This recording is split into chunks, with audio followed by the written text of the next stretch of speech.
oh, well, when people hear my story, they will change their minds. They'll believe me and they'll believe, oh, it's so terrible and they won't want it to happen to anyone else. And it'll be so easy. It was not easy. And there were a lot of people that not only did not really care about what happened to me, but started using it against me and totally bypassed like this horrible thing that I went through. This is Why I Stay, a show about faithfulness in the face of judgment, hurt, and betrayal. Today's guest is author and activist Taylor Schumann. Taylor is originally from Virginia. She had a fairly comfortable and easy life until she was shot by a stranger at her job in 2013. The struggles and experiences that happened after that made Taylor reevaluate many of her beliefs. She's been attacked and insulted for her evolving views so often that she's questioned her faith at times. She has a new book out called When Thoughts and Prayers Aren't Enough, and I wanted to know what got her through all of her doubts and gives her the courage to keep telling her story.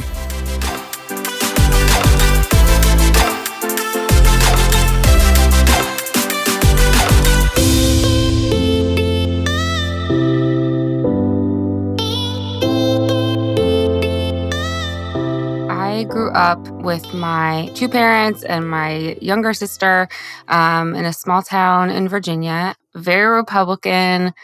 Definitely would have told you that if you're a Christian, you have to be Republican and vote for Republicans. I grew up attending a Baptist church, really religious home, both of my parents, people of faith.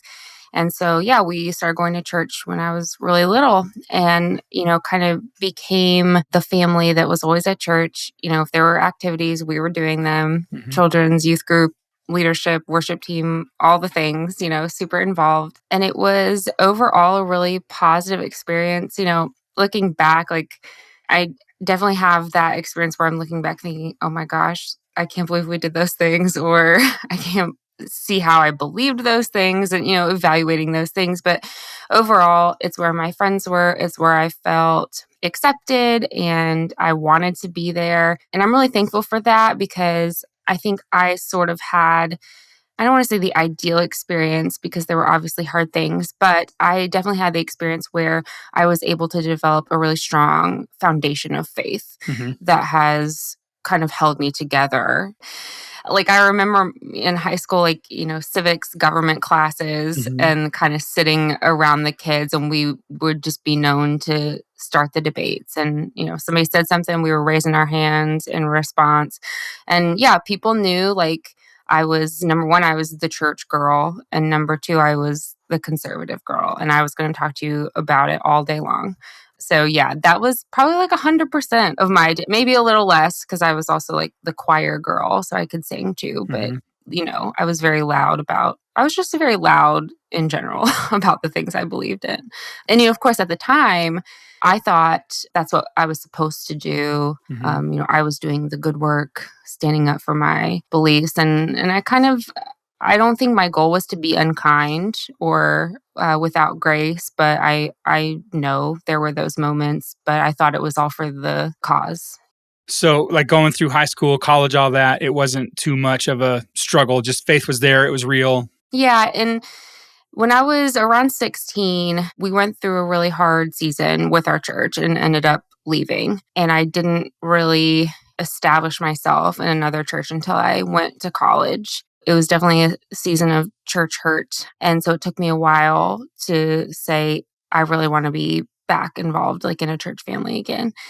But thankfully, my faith was still very strong. I think God was very kind to help me feel confident in Him and my faith and be able to separate Him from what had happened at church. So in college, I, found friends who were Christians too, and was able to develop friendships there and maintain my faith. So when you graduated high school, did you stay home when you went to college? Yeah, my college journey was very exciting. I went to, I did my freshman year at Liberty University, just about an hour away from where I grew up, so still very close to home. Ultimately, I ended up transferring to Virginia Tech, which was just about 30 minutes from my family, so I was very close all 4 years. Was that before or after the shooting at Virginia Tech? It was after. So I was actually a junior in high school when that shooting took place. I didn't know my husband then, but he was there during that. Oh, I didn't know that. Yeah, so I grew up really close to that. Like our school went on lockdown and, Right. there were people from my town that were there. But yeah, I went to college the very next year. Okay, so you're college, you graduate. What's your plan? What are you going to do with your life? My husband and I got engaged the day before I graduated college. Mm-hmm. And he was applying to pharmacy schools. So we were going to kind of take that year and figure out what we were going to do. I got a job working for social services back in my hometown, doing crisis assistance there. And that was kind of the plan, let's take this year and, I'll work, you apply to school, and we'll figure out where we're going. That spring, I took a job at a local community college helping out with their distance education program, and I was going to do that. Mm-hmm. My husband got into school. We made plans to go, and then got derailed a little bit by a school shooting. Share what you want about that. You can just say, go buy the book, and that's good enough for me. Or you can talk a little bit about it if you want, what that was, the aftermath of it. Yeah, I was, like I said, working at community college. My desk just sort of happened to be in the lobby area. And yeah, a student came in with a shotgun on a Friday afternoon. And I didn't see him at first. I was talking to some coworkers and then realized people were kind of starting to run away, starting to scream. And I turned around and he was pointing the gun at me. He had tried to shoot me from behind. We didn't find that out until later, but he was unable to get the safety off the gun. So he couldn't shoot me those first few times that he tried. When he saw people running away, he started to follow them, and that gave me a short period of time to figure out what I was going to do. And thankfully, there was a supply closet behind my desk, and I ran in there, and he saw me, so he turned around and fired through the door. So the bullet went through the door and then through my left hand, and he shot another student. She survived as well. He came back and shot through the door a second time, and thankfully that bullet missed me by just a couple inches. And the whole event lasted about 5 minutes. And then off-duty security guard actually heard about it on his police scanner. He was just out with his wife on their anniversary and decided to come to the school and was able to get him to surrender his weapon. And the police got there and took me to the hospital. And yeah, I had 4 surgeries that first year, a lot of therapy, a lot of physical rehab. And yeah, that sort of set me on the path that I'm on now.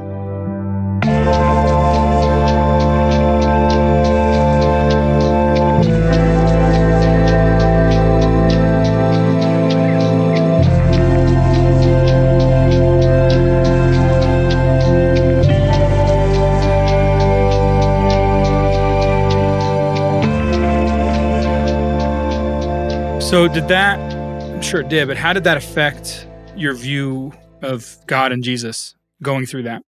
I like to say before that, I sort of knew like the God of good times, the God of comfort, of, normalcy, I guess. And I had a very strong faith, but I didn't really have to know the God of suffering, the God who binds up our wounds. I wasn't very well acquainted with that God because I didn't have to be. I hadn't gone through anything like that before. And so I really had to learn this other side of him and develop my faith in that side. It's so hard to look back on something like that in your life and say, I'm very thankful I went through that. That's very uncomfortable, and I would not put that on anyone to do. But I think since it happened to me over the years, I've been able to see how thankful I am for things that have come out of it like that. And that is absolutely one of them, because I wouldn't be able to identify with the people around me that know that God. And I'm so thankful for how that's shaped me and how I talk to God, how I walk with him in daily life. What did it do to your politics in general? Not gun specific, but in general. Yeah, there were kind of a couple things I think that really helped set me on the path of, transformation in that area. And the shooting was definitely one, but my politics did not change immediately. It took probably about 2 years before I really decided, like, wow, I'm not where I used to be. I believe very different things now. And so the shooting was one. And the second thing was that my husband and I moved away. We moved to a different town We made new friends. We were exposed to people that had different experiences, so much more diversity than what I had grown up with, built community with people that were different than us, that had different ideas and beliefs. And so the two of those things really began to shape me as, I was living with people who had different stories than I did. And God really used that to help me see, like, wow, I have to be concerned with things that are not what I personally have lived. And that's how I felt about gun violence with the people around me that hadn't experienced it for themselves. I was sort of begging them to listen to my story, see how this has affected me, see this awful suffering that people are dealing with. What are you going to do about it? What can we do about it? And I think God just kindly nudged me like, well, if you want people to do that for what you've been through, then you need to be that for other people. I think, there's that saying, you can't understand what you don't see, what you don't know. And so I'm really thankful for how community helped shape my politics as well.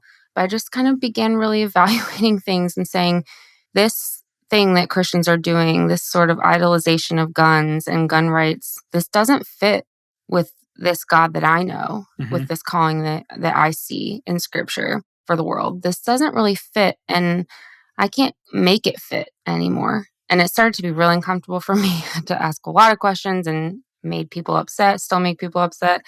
But yeah, it was really came down to that. Like, what I see us doing in the world does not match what I feel God asking us to do in Scripture and how Jesus walked on the earth. So, having a changed view is different than having a platform that you're speaking out about it. How did that develop for you as well then? I don't want to sound like too business experty, but it really did kind of happen organically. I started being a little outspoken on Twitter, occasionally on Facebook, but that was a little bit too scary. So I kind of found my people on Twitter and started there. One day, one of my tweets about, I cannot remember after which shooting it was, which says a lot in of itself, but I tweeted something about gun violence and my tweet ended up on the front page of the BBC website. And someone tagged me in a post on Facebook and they're like, Taylor, I saw this on the BBC. Right. I was like, oh, dang it. I've been found out. I am a gun control person. Right. And yeah, after that, I just realized I was finding a lot of purpose in using my experience, what happened to me, to help people find a connection. I think, if you haven't experienced gun violence, it can just be an issue to you, something you think about occasionally, hear about on the news, and then you can put it aside. It's harder to put it aside when you know someone's story and you see their face and you can find a little bit of that personal connection, even if it's just somebody you quote unquote, know online. Right. And so I found a lot of purpose in that. I found a lot of comfort in getting connected with other survivors and victims because, I tell people you hear about shootings all the time, but it's actually very hard for us to find one another. But I could do that online. And yeah, I started doing it and felt like, wow, I really feel like God is using me in this way. And it just sort of happened. And I think I asked online one day, what keeps you from talking about gun violence or gun reform? If you believe in it, what keeps you? And overwhelmingly, the answer was, I don't feel confident that I know enough. I'm not educated enough. And I just thought, well, I can help with that. And so that's what I started doing. And I hate to say I enjoy it because it's a hard thing to enjoy. Not really that, but I really felt like I was doing what I was supposed to be doing. Fulfilling, maybe? Yeah. Yeah. What were reactions to personal people you knew, your family, your friends you grew up with, as you start going through these evolutions? Did they listen? Were they angry?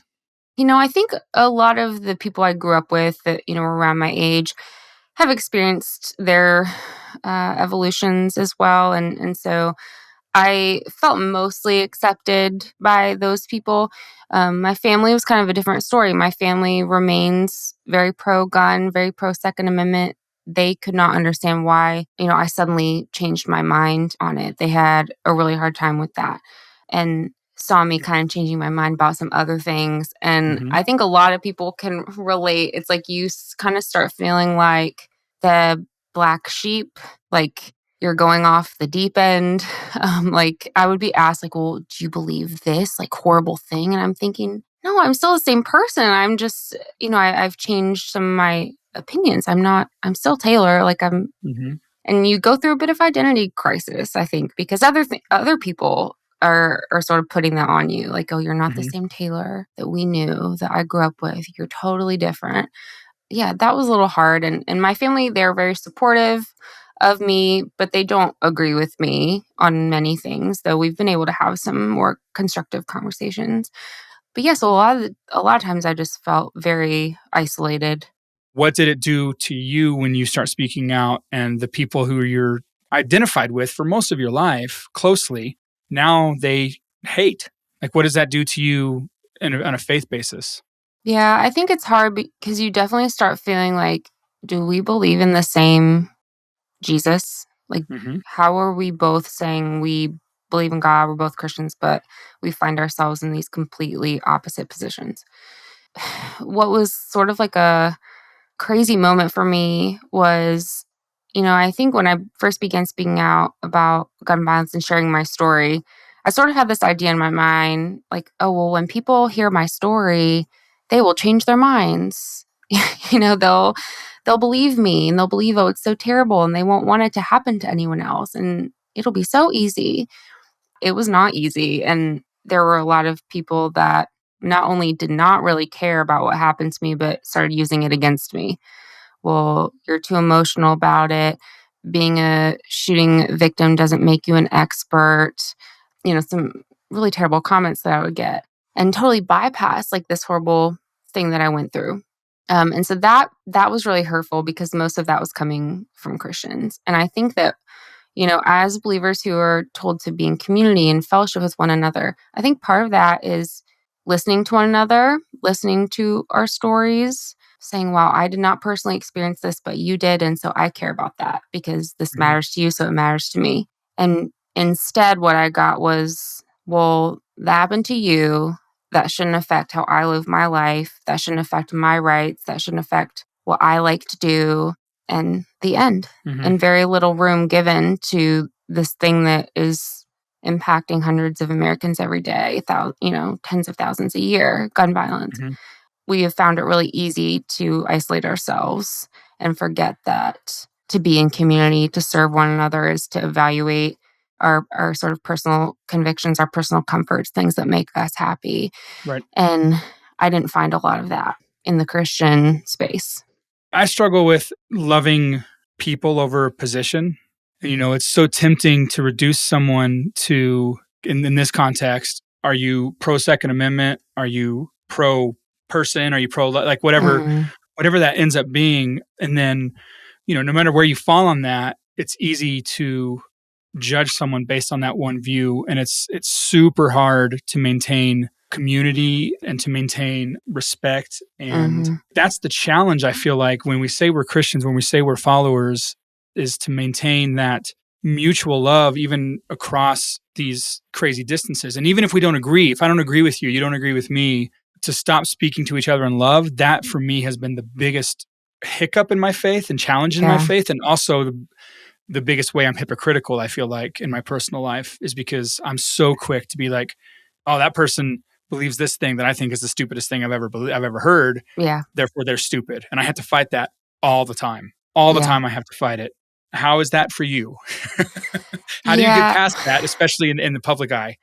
yeah, I mean, I feel very similar to what you described, and, I wrote this book and I got my book contract right before COVID, like the December before. And I feel like it was so hard to write this book during the pandemic because it was like what you just described went to level a million. Everything was a debate, everything was a fight. Masks, staying home, church, are we meeting? Are we distancing? Then vaccines. Oh, and then we had an election in there. And so Mhm. it was so hard for me to maintain that attitude of love and grace toward Mhm. people. And there were days I did not do it well, especially, even with COVID, like my family and I do not see eye to eye on so much of that. And I just felt like I was so surrounded by these extremes and I felt Mhm. isolated. And I would say my biggest issue is probably the pride, Mhm. like I'm doing the right thing and no one is listening to me and I know best, and feeling very self-righteous in that way. And so feeling like other people were not doing the right thing and they're wrong. And I think a lot of what we see, especially like on Twitter, is like, well, if you're doing the right thing, it's okay to cut people off and separate and other. And of course, like there are times when you have to set boundaries. Like if someone is engaging in behavior that is dangerous to you, that is devaluing you, yes, we need to set boundaries. But a lot of times, I think we do that in sort of the name of we're right. And that's very hard for me. My pastor this past week at church, kind of did a message about, how often do we think, well, if Jesus were here, he would do this. And, we judge other people based on whether they're doing what we think Jesus would do. And, we expect Jesus to offer us grace when we get it wrong. But if we want that for ourselves, we have to want it for other people too. The people we don't agree with, the people we think are doing the wrong thing. And that I felt was a very timely message for me to hear. So yeah, there are plenty of days that I get it wrong, that I don't do well, that I regret, or I'm ashamed to have to apologize to people. As I've launched this book and talked to people about it, I feel like I'm just daily trying to adopt a posture of like humility. Especially because, and I think you would feel similarly, like I used to be on the other side and I changed. People spoke into me. They didn't give up on me. They didn't build a wall between us because I felt differently and sometimes even unkindly. People did not give up on me. They continued to speak. And thankfully, God opened my ears to help me hear. And so I can't give up on people. Like we change, we evolve. Like I try to remember that in these times. It very well could be me in that place that I think is so wrong. And Jesus loves them just like he loves me. No more, no less. He loves them. They are made in his image. And I'm all too quick to forget that.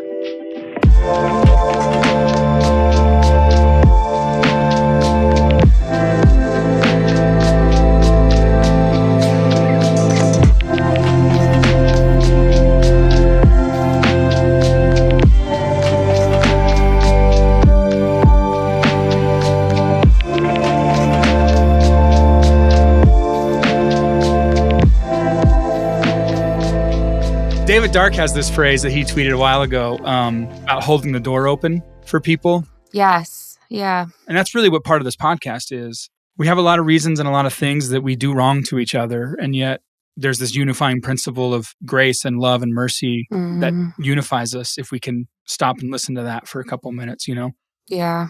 Related question to everything you just said, and I ask this to everybody.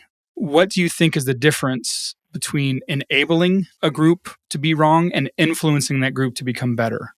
I think for me, it has become like, if I'm talking to someone who I feel is expressing an opinion that is harmful, whether it's gun violence or something like racism, systemic racism, injustice, maybe they're talking about, immigration is a big issue right now, refugees. If I'm having a conversation, say about racism, and the people I'm talking to, someone, says something that is pretty harmful about that topic. Am I letting it go to keep the peace? Or am I willing to say, well, maybe we could flesh that out a little bit. Can we talk about it? Can I offer a different perspective? It doesn't have to be in an angry, argumentative way, but just say, hey, I think maybe you're missing something here. Can I offer more information? Can we talk about that? I think silence is a lot of times enabling when it comes to things like that. And I think people think they have to be willing to like have a debate about things. So it can be kind of scary to speak up and say things. And I don't think it always has to be a debate. I think we can offer a different opinion, a different way of thinking without it becoming, a massive blown up argument. And we can use boundaries and set those in place. But yeah, I think for me, a lot of times that silence, being unwilling to kind of step into the discomfort, that's when I feel like I'm enabling. Why are you still a Christian? I love Jesus. I can't quit Jesus.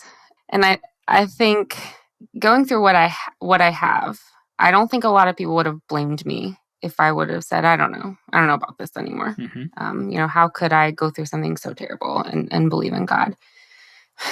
And the thing is, I experienced such intimacy with God that day of the shooting, probably more than I have any day of my life. For me, there's no way I could come out of that day, the days that follow, and not believe in him and not feel him in my life. He won't let go of me. And, I know too many wonderful people following Jesus and doing his work and being his hands and feet, despite, maybe some of the bad things we know about church, the bad things we see in church from believers, kind of like what we talked about earlier a little bit, and they help me keep that faith and help me keep believing. But I mean, there were days I was so angry and be like, well, I'm done believing in Jesus anymore. I don't believe in God. I'm not going to be a Christian anymore. Kind of thing. It's when you're 12 and you run away from home. Right. You get to the end of the street. I think Jesus always okay, I'll give you your... Here's your backpack. Here's your lunch. lunch. I'll give you your backpack. You take a walk, come back when you're ready. And he's always so kind to, receive me back from my temper tantrum. Yeah. And I'm really grateful for that, because I know that for other people, they have not had that experience. But for me, he just won't let me go. And even on the days where I'm unfaithful and have my doubts, I've found comfort and I've found acceptance that he lets me ask questions and lets me doubt and wonder. And yeah, that's very comforting to me. What kind of advice would you give to someone who's in the thick of running away, whether it be because of personal circumstances, because of the way they're being treated by, other believers, whatever it may be? Yeah, I think that's okay to ask questions and to wonder and not feel it. I think so often, especially if you grew up in church, doubt was not a welcome posture to have in church. For me, I felt like that sometimes. And that, God will wait for you. There's no pressure. There's no clock counting down. You can take your time and wonder and doubt and work through those things. And he's with you while you do it. And he is patient and kind and, can't wait to, receive you when you're ready to kind of run towards him again. And that there are people that, support you and love you and have been through the same things. One scripture I think about so much is, when we're faithless, he remains faithful. And I think that's so true of seasons of doubting and wondering, our faith is not what saves us. It's Jesus, the person whom we have faith in. And so even when your faith feels weak, Jesus is not weak. Thanks for the time. It was a great conversation. Where can people find you? Where should they buy your book, follow you on Instagram, Twitter, yada, yada, yada? Yeah, you can get my book. It's called When Thoughts and Prayers Aren't Enough. You can get it on Amazon, Barnes & Noble, your local bookstores, request it at your library. My website is taylorschumann.com, and there's links to all my social media there, but I'm Taylor S. Schumann on Twitter. That's my most active social media. So definitely connect with me there if you want to. Why I Stay is a production of the Patheos Podcast Network, where we explore faith and gain understanding. If you enjoyed today's episode, please go to Spotify, Apple, Google, wherever you listen to podcasts, leave us a 5-star review, and don't forget to tell a friend about us. The way Taylor's faith has transformed over the last few years is probably familiar to many of us, but I love that she is using her struggles and lessons to help encourage others to make a difference. There were more than 20,000 deaths and 40,000 injuries from guns in America last year.